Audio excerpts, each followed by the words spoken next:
A ver, muchos trabajadores han sido por precaución enviados a casa con goce de haber.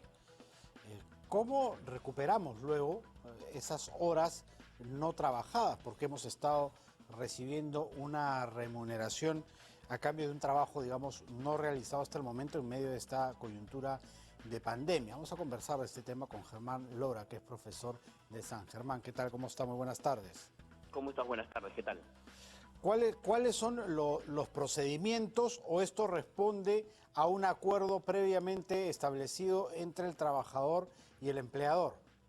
A ver, la norma establece que estas horas dejadas de elaborar durante esta licencia con goce que hemos tenido a lo largo de todo este tiempo y seguramente muchas empresas todavía tienen porque no han iniciado actividades, se compensa primero por lo que las partes acuerden. Las partes pueden decidir que ese tiempo, vamos a ponerse 60 días, ¿qué hacer con esos 60 días? ¿Qué connotación darle? Si las partes no se ponen de acuerdo, aprima la obligación del trabajador de compensarlas con horas de trabajo.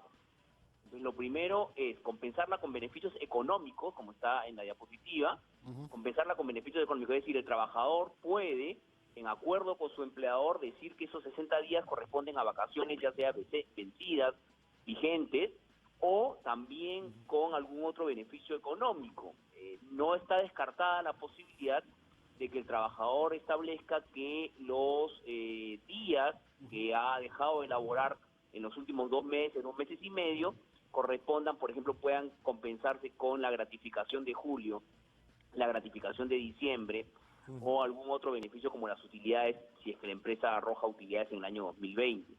Entonces, hay muchas posibilidades de hacer que económicamente yo pueda compensar esas horas trabajadas. Puede llegar una situación también en la cual el trabajador diga que, por ejemplo, que el 20% de su remuneración mensual pueda ser descontada hasta que complete los días que estuvo en licencia con goce. Esa es la primera posibilidad. Y las partes no se ponen de acuerdo en a qué beneficio afecto mi compensación. Lo segundo que puede pasar es que el empleador decida cómo se van a recuperar, es decir, cuántas horas en exceso diarias o cuántos días en exceso semanales va a trabajar el trabajador. Ahora, el problema es que la amplitud de este estado de emergencia ha complicado un poco las cosas, ¿no? Porque una cosa es recuperar 2 semanas perdidas y otra cosa es recuperar 100 días perdidos, ¿no? ¿Cómo acomodamos para que eso sea viable, digamos, por ejemplo, en horas extras trabajadas? Tendríamos que trabajar muchísimos meses, horas extras, para que recién se pueda ver un equilibrio en la balanza, ¿no? Es correcto. O sea, esta norma de la licencia con goce en principio resultaba compensable, resultaba razonable en los primeros 15 días, ¿no? El primer mes, ¿no? Vamos a tener casi 2 meses y medio, ¿no? De tiempo, que casi 3 meses, que vamos a que en muchos casos tenemos que recuperar. Entonces, sumando todo junio son más de 100 días. Imagínense, por 8 horas diarias, ¿no? Entonces tenemos como 500 horas, descontando los días de descanso semanal, seguramente 500, 600 horas de trabajo. Entonces, creo que, claro, se ha escapado un poco porque ahí vamos a tener que el trabajador va a ver, de alguna manera, afectado algunos derechos, algunos beneficios económicos, porque va a tener que aplicarlos, o se va a empeñar en trabajar, no sé, pues por 1 año horas en exceso, ¿no? O por 8 meses horas en exceso. Entonces, claro, por eso hay que buscar fórmulas creativas, ¿no? Intermedias, ¿no? Intermedias, donde el trabajador de alguna manera distribuya económicamente la mitad de ese tiempo, lo distribuye económicamente a lo largo de 1 año con beneficios, con utilidades, con bonos, con comisiones, y que la otra mitad del tiempo efectivamente sean, no sé, pues 2 horas diarias o 1 día adicional por mes para recuperar las mismas. Ahí el acuerdo de las partes va a ser muy importante y además no solamente eso, porque hay empresas cuya planificación de trabajo ya va a estar bien estructurada y no va a entrar mucho la posibilidad de que el trabajador pueda recuperar las horas. Y esto se agrava mucho más con los trabajadores de riesgo, que hoy por hoy cada día están mucho más imposibilitados de por lo menos trabajar, es decir, ellos van a tener que recuperar, lo estamos cuidando ahora para exponerlo después, ¿no? Porque ellos van a tener que recuperarme mucho más de los trabajadores que ya puedan comenzar a laborar. Tal vez la salida económica de que el trabajador resigne parte de su sueldo como compensación por esas horas sea una salida viable, sobre todo hablando de empresas que en su mayoría están también golpeadas económicamente. Tenerle que pagar menos al trabajador mensualmente a cambio de esas horas que le pagó, digamos, de manera anticipada, podría ser una salida. Sí, yo creo que como te repito, la posibilidad de hacer un correcto acuerdo, que ambas partes sean conscientes de que una parte de esta compensación tiene que hacerse de manera económica y una parte de la compensación tiene que hacerse de una manera física. Pero hay que tener en cuenta una situación que también está en las diapositivas importante. Mucho cuidado con los trabajadores cuyo vínculo laboral se extingue porque el contrato vence, ahora el 30 de junio vence muchos contratos, ¿no? Ah, claro, y recibieron paga y se van, Recibieron paga y se sin van. dar la contraprestación. Correcto, ¿no? Entonces ahí entiendo que el Ministerio de Trabajo está elaborando una norma para compensación y mucho cuidado porque si seguimos los criterios que tiene la Autoridad de Trabajo en materia laboral, que ya lo ha aplicado, por ejemplo, si yo adelanto vacaciones y me voy, esas vacaciones no me pueden ser descontadas, ¿no? Es decir, si yo le adelanto vacaciones al trabajador y el trabajador cesa, Correcto. hay una norma que dictó el Ministerio de Trabajo hace un año diciendo que no pueden ser recuperadas. Siguiendo ese mismo criterio, quizás la posición del Ministerio de Trabajo podría ser que si el trabajador se va, estas horas no se recuperan.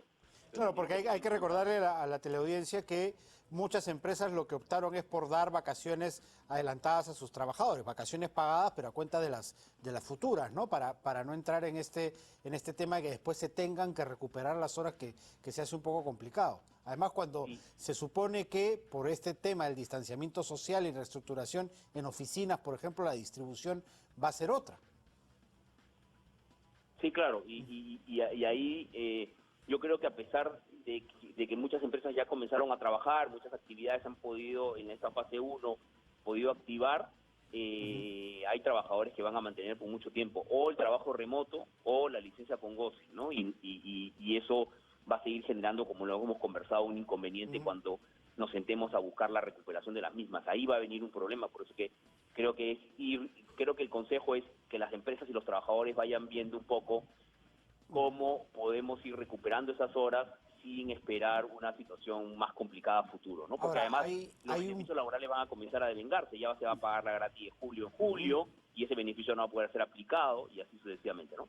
Claro, ¿hay un plazo para negociar? ¿En qué momento el empleador, porque finalmente si no se llega a un acuerdo, queda en facultad del empleador el decidir cómo se recuperan las horas pagadas y no trabajadas, pero hay un plazo para decir, bueno, hasta aquí nomás no hemos llegado a un acuerdo? Yo lo que creo es que ya tenemos un bolsón de horas importantes que le podemos ir dando una connotación, ¿no? Sobre todo las empresas cuyos trabajadores ya han comenzado a reengancharse en las actividades. En los trabajadores cuyas actividades todavía no se han iniciado y que siguen con licencia con goce, un poco difícil determinar cuántas horas porque todavía no sé finalmente cuál va a ser el bolsón de horas que me va a deber, ¿no? Pero no, nada obsta a que yo pueda ir parcialmente, y creo que es recomendable que parcialmente ya vaya haciendo la recuperación con el acuerdo para ver cómo recupero esas horas dejadas de laborar, sobre todo las empresas que ya han comenzado parcialmente a sus actividades normales. Ahora, sería bueno que haya un reglamento, ¿no? Que venga desde el Ejecutivo, desde el Ministerio de Trabajo, que ponga algunas reglas sobre esta situación absolutamente anómala que nos está tocando, ¿no? Respecto a ese trabajo que ha sido remunerado, pero que no ha sido realizado. Sí, y que tengamos una norma que busque, como lo hemos conversado, un equilibrio entre las partes y que finalmente los trabajadores puedan recompensar o devolver las horas dejadas de laborar, ya sea con trabajo o económicamente, y que la extinción, y hay que tener mucho cuidado, y que la extinción del vínculo laboral no genere por lo menos la falta de recuperación de esos montos, ¿no? Porque porque si no sería muy fácil que alguien renuncie y se quede con 3 meses de sueldo, ¿no? Hay otro problema que ha surgido y que no se ha tratado mucho, que es el tema del teletrabajo. El teletrabajo vale el 100% de la remuneración que se tenía de forma presencial. Algunos dicen que no, ¿no? Porque algunas de las labores encargadas a un trabajador se pueden hacer desde la casa y las está haciendo efectivamente, pero otras no. Entonces, digamos que yo le estaba pagando por el 100% de ese trabajo, pero en casa solo me puede hacer el 60%. ¿Ahí también se puede llegar a algún tipo de arreglo? Sí, claro, en lo que es trabajo remoto, no necesariamente, como bien lo ha señalado, el 100% de mi tiempo en la casa la voy a aplicar a trabajar. Ujú, Entonces ha podido, desde el inicio ha podido hacerse un trabajo remoto parcial. Es decir, ujú. que 4 horas de trabajo lo entienda como trabajo remoto y las 4 horas restantes la entienda como licencia con goce, con lo cual ya este bolsón de horas tampoco es tan grande, Correcto. ¿no? Y eso ha venido sucediendo en los últimos meses, porque si bien inicialmente muchas empresas y muchos trabajadores tenían bastante trabajo a través del trabajo remoto, con el transcurso del tiempo ese trabajo se vio disminuido. Entonces las empresas lo que hicieron es darle al trabajador un trabajo remoto pero parcial. Y entonces lo que hacían era acumular poco tiempo para la posterior compensación y no el íntegro de su jornada. Es correcto. Perfecto. Bueno, la cosa es que nos pongamos de acuerdo y que haya un marco normativo justamente con el cual sentarse a negociar y a trabajar este tema lo antes posible, ¿no? Correcto, eso es lo... Y sentarse a trabajar lo antes posible creo que es una muy buena recomendación y no esperar llegar a ver las 500 o 600 horas de recuperación en un momento en el cual ya va a ser imposible ponerse de acuerdo tanto para su Sí, compensación económica, ¿no? Que definitivamente afecta al trabajador y su recuperación en horas que de alguna manera puede también estar afectando al empleador que no tiene cómo incluir esas horas dentro de la jornada normal del trabajador. correcto. Perfecto, Germán. Muchísimas gracias por estar con nosotros. Que tengan buenas tardes, cuídense mucho. Germán Lora, profesor de SAN, ha estado en nuestro bloque económico. Lo cerramos y continuamos con la información.